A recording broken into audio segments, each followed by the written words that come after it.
Imagine waking up one day and realizing the world didn't collapse because people became foolish, but because foolishness became fashionable.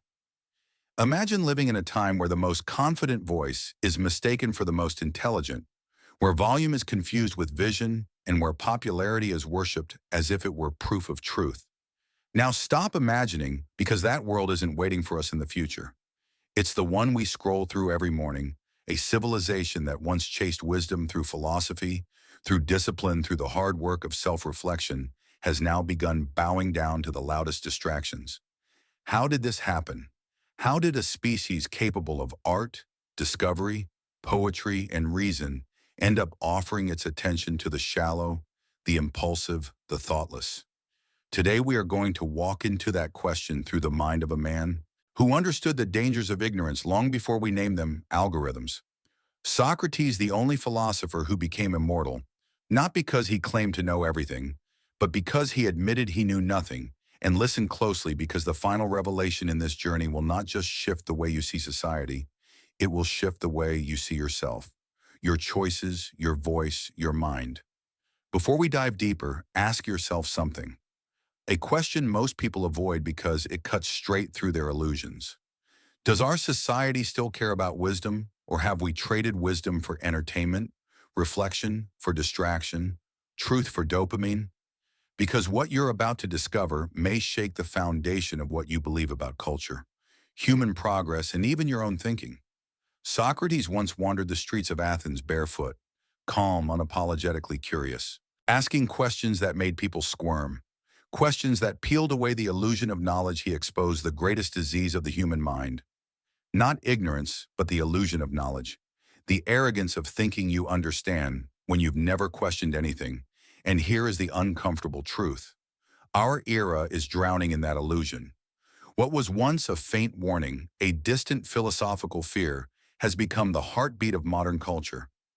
Our idols are no longer thinkers, builders, or truth seekers. They are performers, attention hunters, distraction specialists, and we, the audience, reward them with our eyes, our time, our energy. The ancient Greek agora has returned as the digital stage, and its currency is not logic, it is visibility. And visibility in this age has become the new god. Stay with me, because in the next part, we're going even deeper into how this transformation began and why Socrates predicted it thousands of years ago. Look around for a moment, not at the world you wish existed, but at the one right in front of you, a world where attention has replaced intelligence, where being noticed matters more than being right, where visibility is celebrated even when nothing valuable is being said. This didn't happen overnight. It was a slow shift, a quiet erosion of our values until distraction became the new form of currency. And here's the part that stings. The problem isn't just out there, it's inside us, woven into our habits, our impulses, our craving to be entertained. Socrates warned about this exact moment, not in prophecy, not in poetry, but in simple, relentless truth. He said that the greatest danger to any society is when people stop questioning and start assuming. When they stop thinking and start consuming. When they trade depth for the comfort of simple answers. Sound familiar? Because that moment isn't coming. It already arrived, and we didn't resist it. We welcomed it. We tapped like on it. We scrolled deeper into it. We let it shape our identity, our beliefs, our attention span. Socrates believed that genuine wisdom begins the moment you admit, I might be wrong.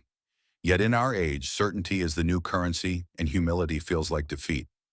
Ask yourself honestly, when was the last time you said, I don't know? In Socrates' time, that phrase was a sign of strength, a badge of intellectual courage. Today, it's seen as weakness, as incompetence, as failure.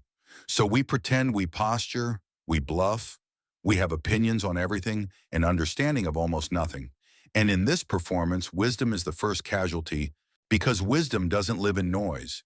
It grows in silence, questioning, reflection, discomfort. But modern culture has no patience for discomfort. We seek stimulation, not revelation, dopamine, not truth. And that is how we build a society that confuses visibility with value. If enough people hear you, you must be important. If enough people follow you, you must be right, even if your words hold no weight, even if your message is hollow. This is the tragedy. Socrates tried to prevent the rise of the sophists, the performers of ancient Athens, men who mastered the art of sounding intelligent while saying absolutely nothing, and today they have returned in sharper clothes with faster internet and bigger audiences. We call them influencers, experts, voices of authority, but beneath the surface, the pattern is the same rhetoric without wisdom, noise without substance, confidence without truth. Stay close, because in the next part, we're stepping into the heart of Socrates' most painful warning, the one he believed would destroy societies from within, and you'll see exactly how it's unfolding around us right now. Before we go any further, you need to understand something crucial, something Socrates saw with terrifying clarity. The downfall of a society doesn't begin with violence or poverty or war. It begins with confusion, a slow blurring between what is real and what is merely popular, between truth and what feels true, between wisdom and whatever gets the most attention. Socrates warned that the greatest threat is not the presence of ignorance, but the celebration of it. And if you look closely, you'll see it everywhere. In the way we debate, in the way we choose leaders, in the way we consume information, in the way we treat opinions like facts and facts like inconveniences. But here's the part most people never think about. The real danger isn't external, it's internal. Because the simplest way to manipulate a person is to feed them exactly what they want to hear, and modern culture has become a factory for comforting illusions. Socrates saw the beginning of this in the sophists, smooth talkers, who treated persuasion like a sport, men who could turn lies into entertainment and entertainment into profit. They didn't pursue truth, they pursued applause. They didn't seek understanding, they sought influence. Does that sound familiar? Because today the sophists aren't just on stages. They're on feeds, on screens, on podcasts and headlines, and the system rewards them. Not for wisdom, but for visibility. They thrive because the masses no longer want to think, they want to feel. And feeling is the easiest way to be controlled. Socrates understood this long before psychology existed. He knew that the human mind is drawn to simplicity, even when simplicity is a lie. It's easier to accept a slogan than to wrestle with nuance. Easier to echo the crowd than to question it. Easier to consume information than to examine it. And this is where the tragedy deepens. In a world overflowing with data, we have become more lost than any generation before us. We mistake access for understanding. We confuse information with intelligence. We drown in knowledge yet starve for wisdom. Socrates warned that when people stop questioning, they become followers, and followers eventually become worshipers. Worshippers of trends, worshippers of opinions, worshippers of personalities, worshippers of noise. And in that worship, truth quietly dies. Stay with me. Because in the next part, we're stepping into the psychology behind this decay, the exact mechanism Socrates predicted, and modern society perfected the machine that transforms ignorance into power. Socrates believed ignorance was never just a lack of knowledge. It was a kind of blindness, a blindness people cling to because it feels safer than truth. And here's the uncomfortable reality. That blindness doesn't happen by accident. It is engineered, cultivated, maintained, because a distracted mind is easier to control than a disciplined one. Throughout history, those who seek power have always known one simple formula. It is easier to rule the entertained than to lead the enlightened. The sophists of ancient Athens understood this. They didn't aim to awaken the mind, they aimed to captivate it. They weaponized words, twisted logic, sold illusions wrapped in eloquence. To them, truth wasn't a pursuit, it was an inconvenience. So they replaced wisdom with performance, and society applauded them for it. Sound familiar? Because that same formula now runs our media, our politics, our culture, our conversations, even our desires. We no longer sell ideas, we sell attention, and whoever controls attention controls everything. Thought, emotion, belief, identity. Socrates didn't have algorithms or echo chambers or endless feeds, but he saw the pattern long before it had a name.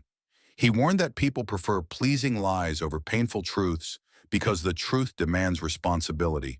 Reflection, growth, and illusions demand nothing. That is why illusions spread faster than wisdom ever could. Study his dialogues closely, and you'll notice something brilliant. Socrates never imposed answers. He dismantled illusions with questions simple, sharp. Relentless questions that stripped away pretense until people had no choice but to confront themselves. That was his rebellion, not shouting, not condemning, not preaching, but awakening. And today, questioning has become an act of defiance. A quiet rebellion in a world addicted to certainty. We live in a culture that rewards confidence even when the confidence is empty, and punishes doubt even when the doubt is wise. And this is how the cycle begins. The powerful design narratives, the masses react to them emotionally instinctively, without examination, without resistance.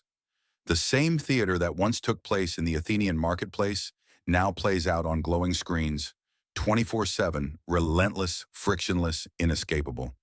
We confuse noise for knowledge movement, for progress, emotion for truth.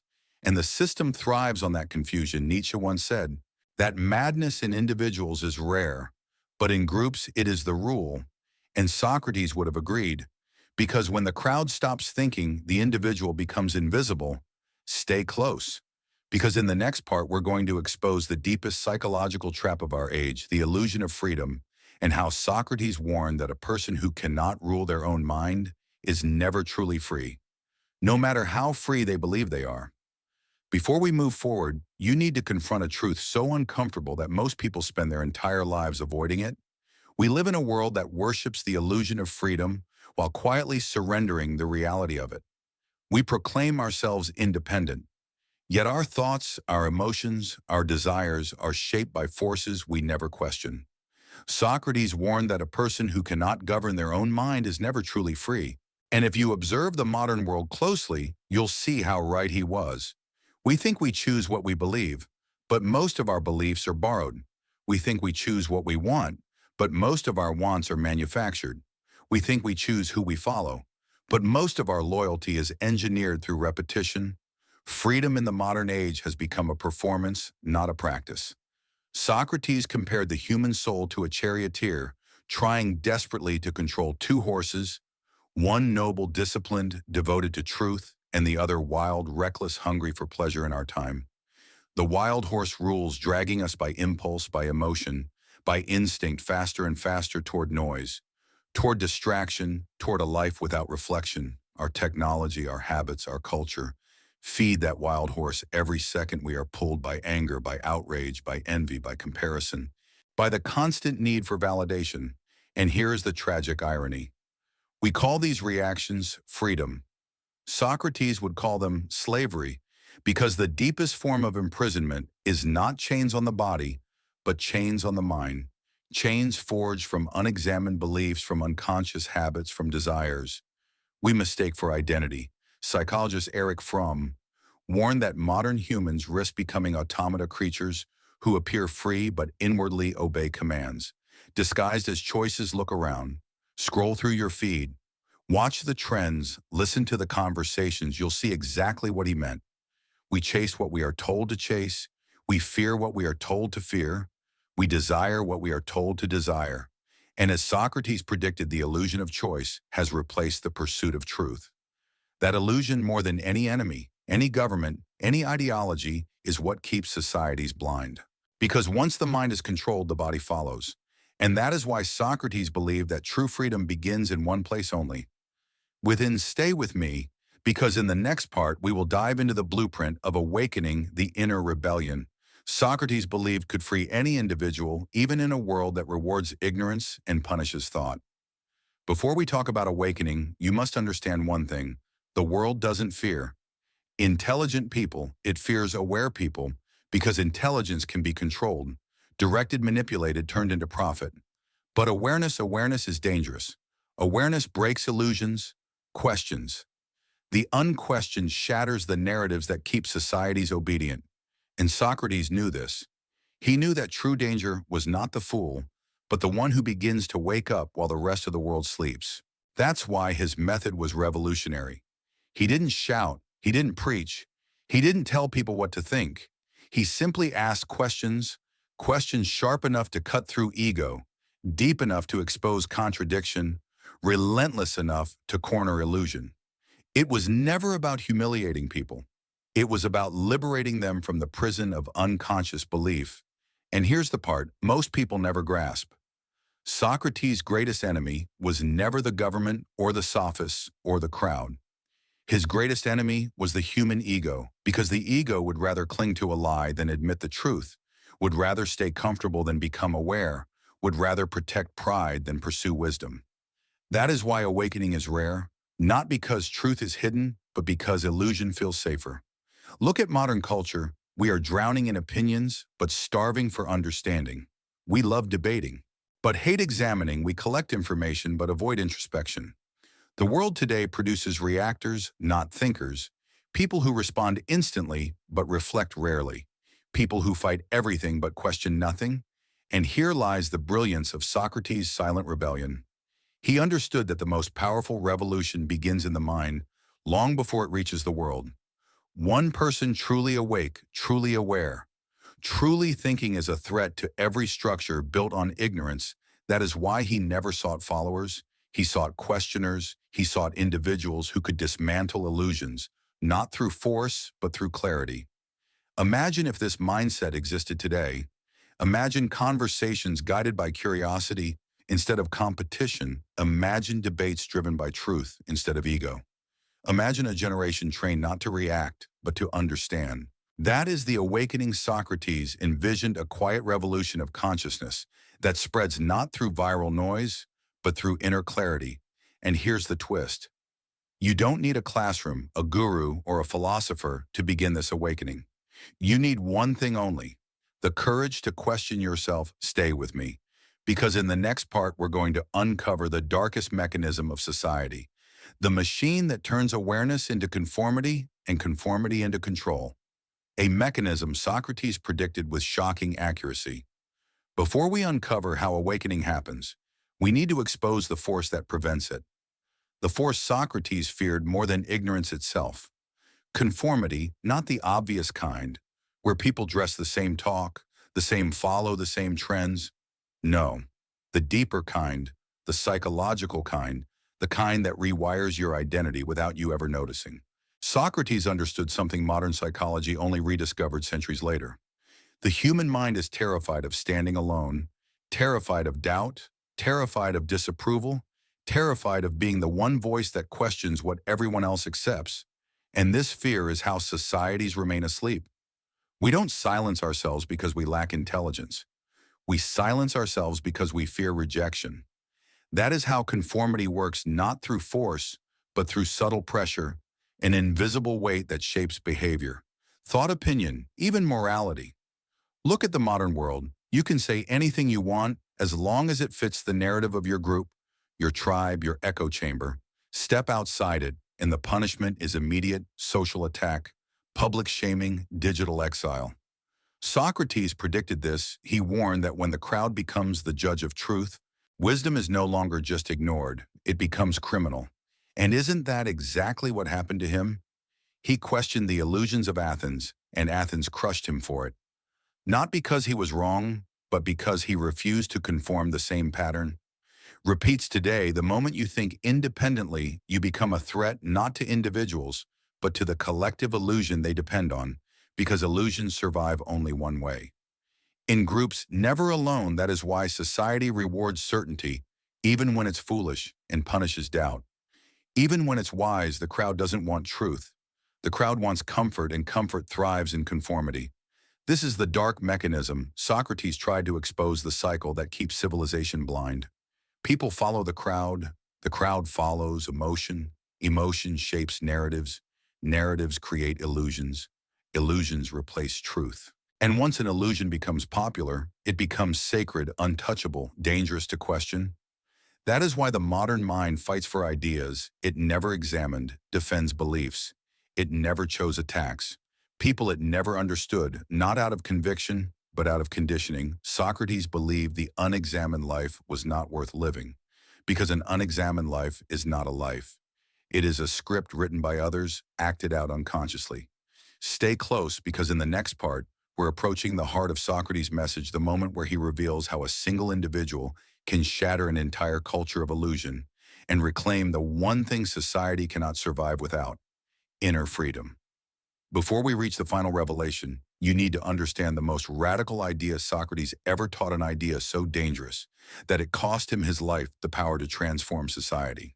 Has never belonged to the crowd, the institutions, the rulers, or the trends. It has always belonged to the individual, one person who refuses to bow to illusion, one mind that chooses awareness over comfort, one soul that chooses truth over approval. The entire culture can be asleep, but one awakened individual can disrupt the dream. Socrates believed that the greatest revolution does not begin in the streets, but in the mind, because you cannot enslave a mind that knows itself. And that is why he taught through questions, not commandments, because questions force you to confront yourself. And the moment you confront yourself, you become impossible to control. This is the secret most people never realize. The world doesn't fear intelligence. It fears self-awareness, because self-awareness makes you unpredictable, uncontrollable, unmanipulable. A self-aware human being does not follow blindly, does not believe automatically, does not react emotionally. They pause, reflect, examine, understand. They become immune to the narratives that enslave the masses. They cannot be seduced by popularity or fooled by rhetoric or shaken by opinions. They think for themselves, and nothing is more dangerous to a system built on conformity. Socrates embodied this in every conversation he had. He didn't seek power, yet threatened those in power. He didn't preach truth, yet exposed every lie he didn't demand. Followers yet awakened generations. His influence did not come from status or authority or wealth. It came from mastery of the inner world. And here is the twist. The world today needs that mastery more than any era before it, because we live in a time where distraction is constant, where illusion is profitable, where ignorance is weaponized. Yet the antidote remains the same. One person willing to think honestly, courageously, deeply can become a spark that spreads through silence, through clarity, through presence. Socrates believed that an awakened individual is the beginning of a civilization's healing, not through force, but through awareness, not through shouting, but through understanding, not through rebellion, but through authenticity. Stay with me, because in the next part, the final part, we're going to reveal the ultimate truth Socrates left behind, a truth powerful enough to shatter illusions, restore inner freedom, and change the way you see yourself forever. Before we end this journey, there is one last truth. The truth Socrates carried to his final breath, the truth that terrified his enemies more than any argument he ever made. The greatest battle you will ever fight is not against society, or ignorance, or the crowd. It is against yourself, your illusions, your ego, your fears, your unexamined beliefs. Every civilization collapses the moment its people stop confronting themselves, and every individual collapses for the exact same reason. Socrates taught that wisdom is not a destination, it is a discipline, a daily courage, a willingness to face your own mind without flinching, without running, without hiding behind certainty. And here's the revelation most people never want to hear. Ignorance survives not because the truth is hidden, but because the truth is inconvenient. The truth challenges you, forces you, pressures you to grow, and growth is uncomfortable. That is why the world worships fools and fears philosophers, why it crowns influencers but crucifies thinkers, why it applauds confidence but avoids introspection, because introspection is where illusions die. Socrates understood this as he stood before the Athenian court, accused, condemned, misunderstood. He was offered a chance to live if he would only bend, apologize, conform, but he refused, not out of arrogance, but out of integrity. I would rather die having spoken in my manner than live in yours.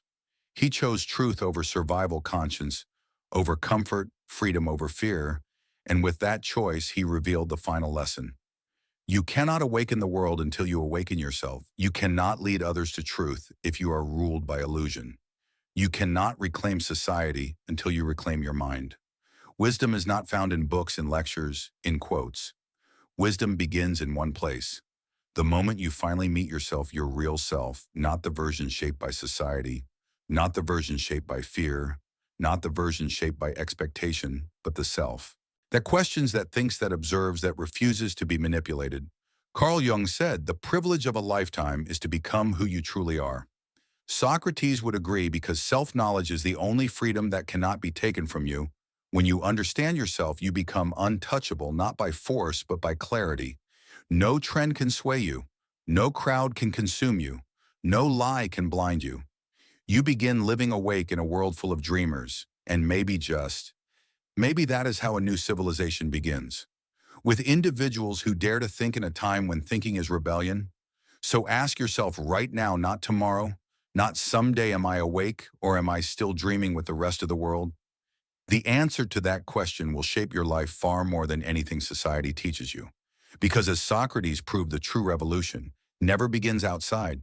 It begins in the mind.